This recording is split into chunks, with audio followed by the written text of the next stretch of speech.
First kill goes to the enemy team.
The enemy team has lost their lead. Keep going.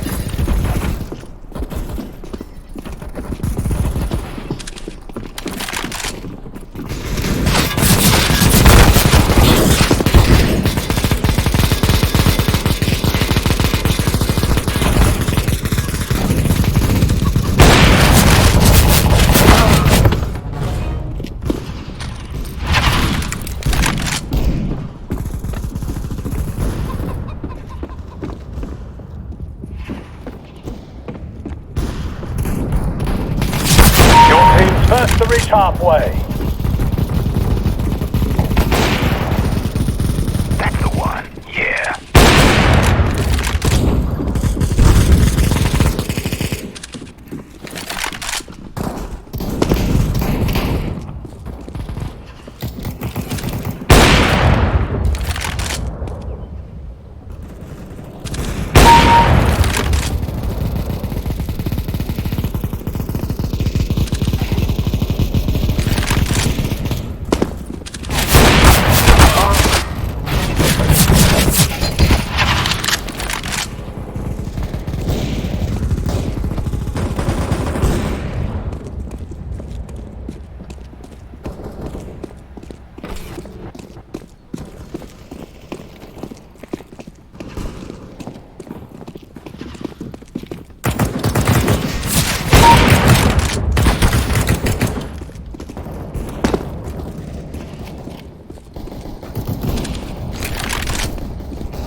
Bad guys have the lead.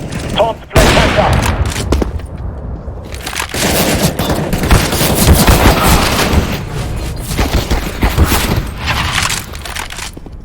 Your team is leading.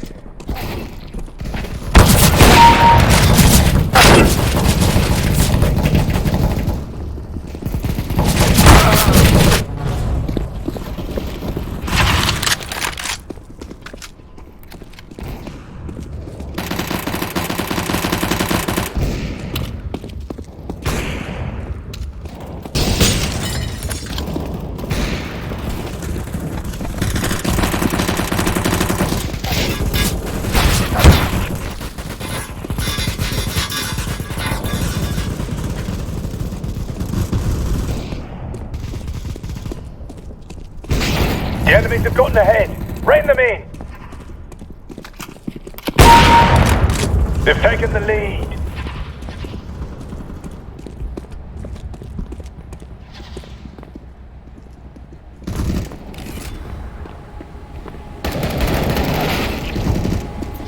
The enemies have got the chance to win.